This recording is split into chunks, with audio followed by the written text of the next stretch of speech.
Okay, people, so Ballerina has just hit the cinema. And yeah, we went to check it out, right? This is the new film in the John Wick universe. It is directed by Len Wiseman, written by Shay Hatten. The film is produced by Chad Stahelski, Erica Lee, and Basil Iwank. It is executive produced by Kaylee Smalley Romo, Louise Rosner, and Kivan Van Thompson, with co-production from John R. Saunders. Tyler Bates and Joel J. Richard handled the music, with Roman Lacorbas on cinematography. It's all edited by Nicholas Lundgren and Jason Ballantyne.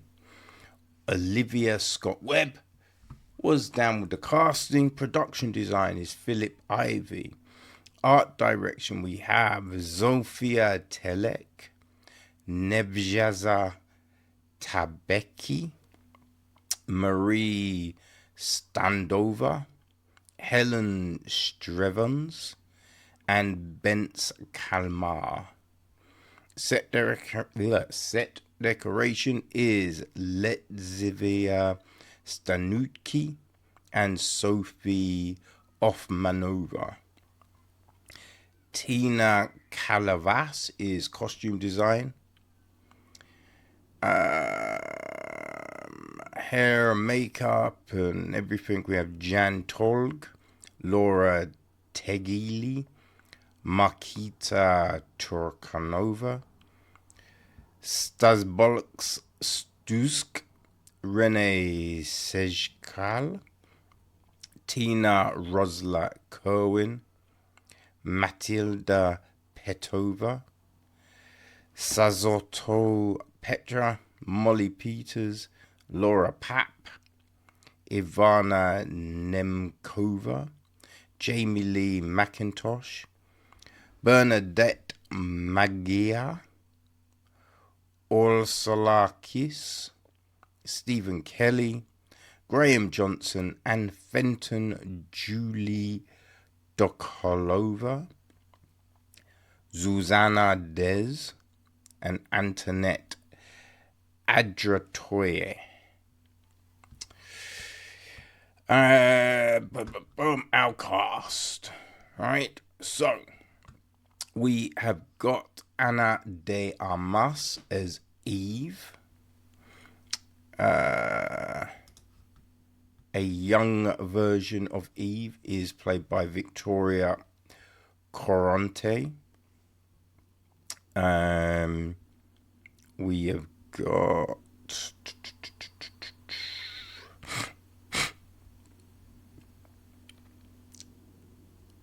okay, boy, man, these listings are all over the place.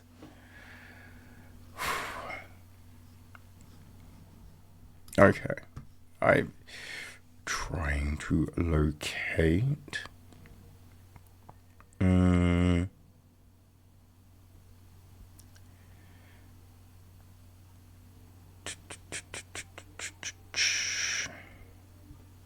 God damn it, this is craziness.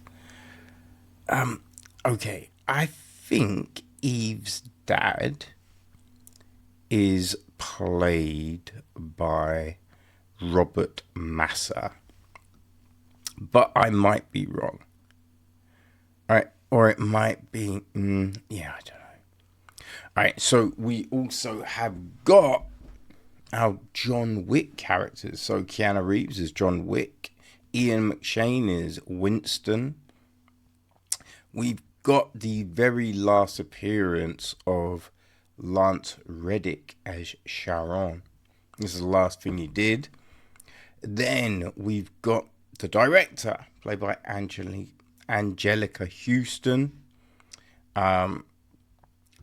Nogi, played by Sharon Duncan-Brewster.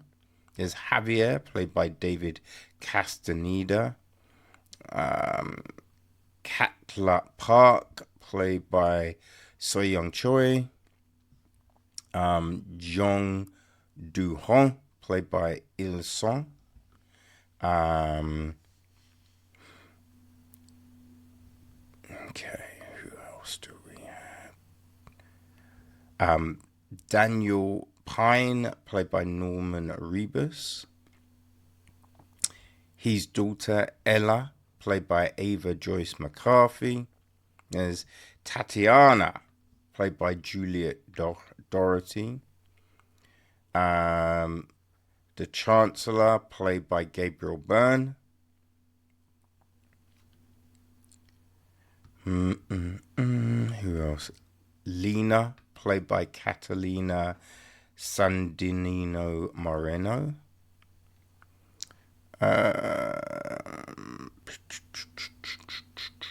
Who else? The Prague Continental Manager, played by Mark Cram.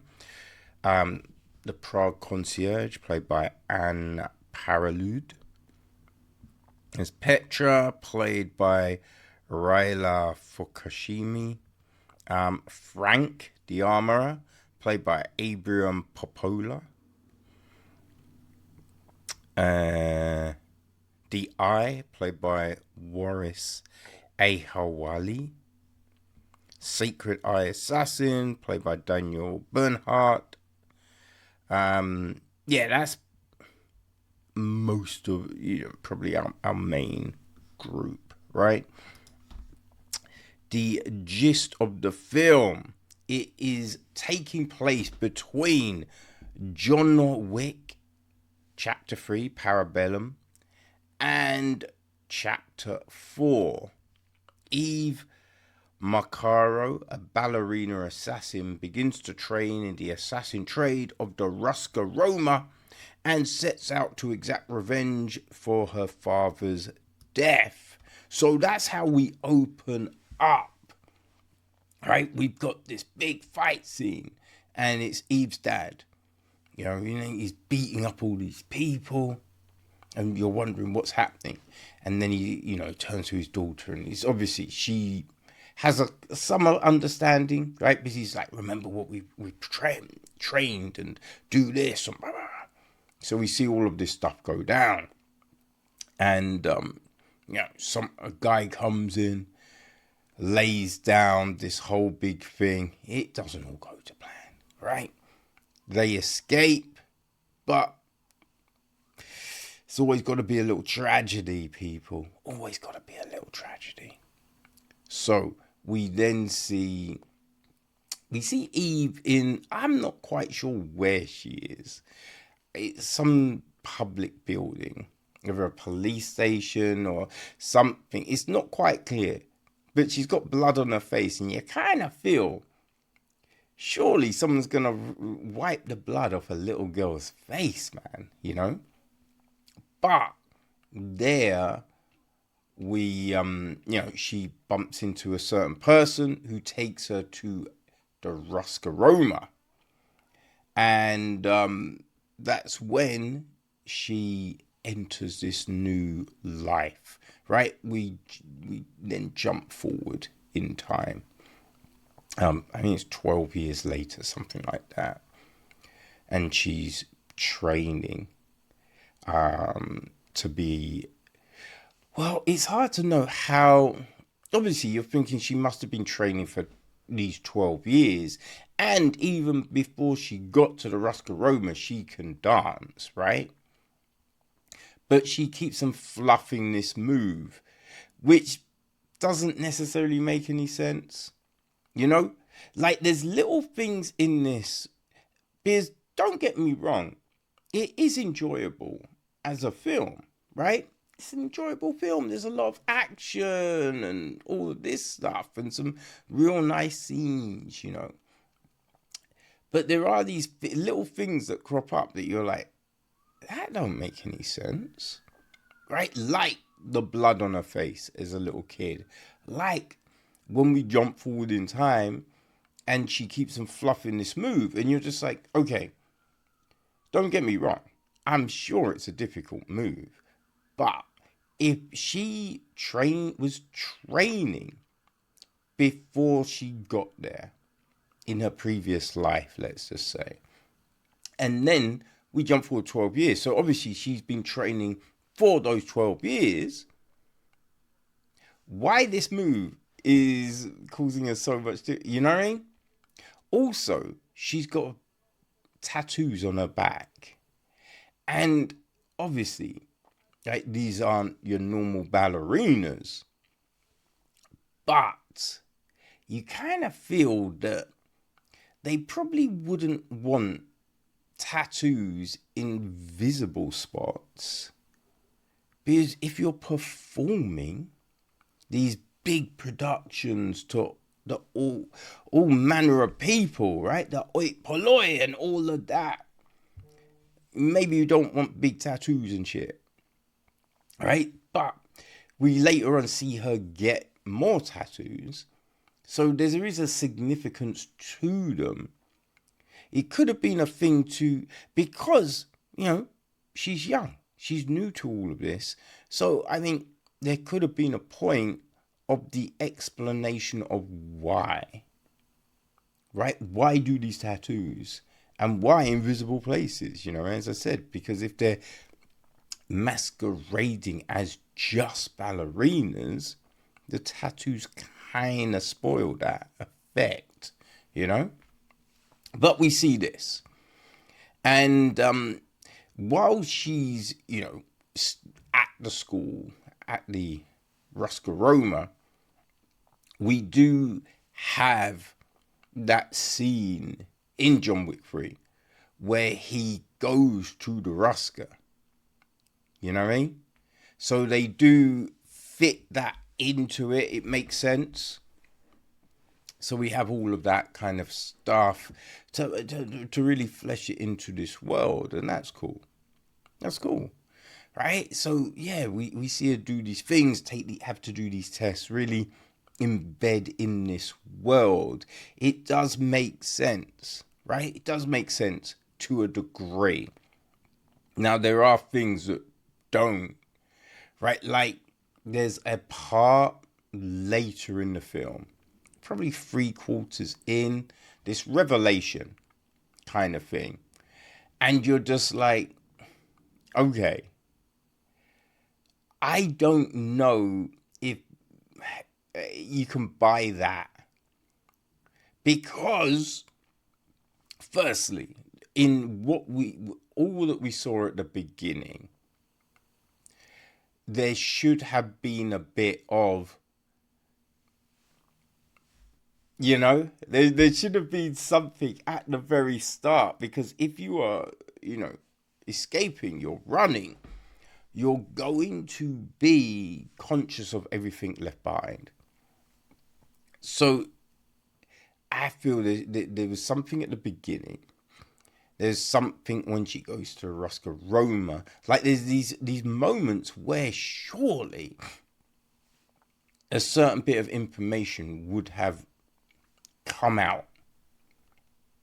You know, so yeah, this whole, and then it's kind of like the character itself isn't fleshed out that greatly, and then, you know, we kind of move on to a next story thread.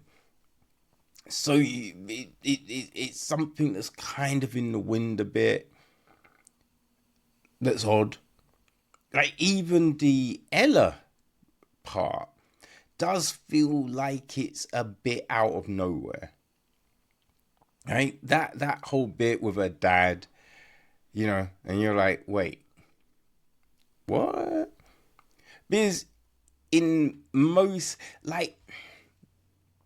of these things, you know, you've got the Ruska Roma, you've got you know, the family John's with at the beginning of that other thing. There's not a whole heap of diversity within those groups. Now, there are other groups, right? So the yellow thing's kind of weird, right? And the story, the idea of it is a bit, Also, a shotgun is a cool weapon, but in theory, it's not the best as protection against a mass of people. So you do kind of feel that my man would have had more weapons, more things, because it's just like, that's not cutting it. And also, aren't you putting a bulletproof vest on your little kid? You know what I mean? There's something. Right? So there's these weird kind of, as I said, these weird bits in the film that do have you scratching your head. Like the fight, so there's a fight in this kind of ice club, which you have now got like a little slippery floor in some aspects, and you can score things because they're made of ice. So that whole thing was pretty fun. That was pretty decent. It's not bad. It wasn't quite the sauna club part in John Wick 1, because that was so gully.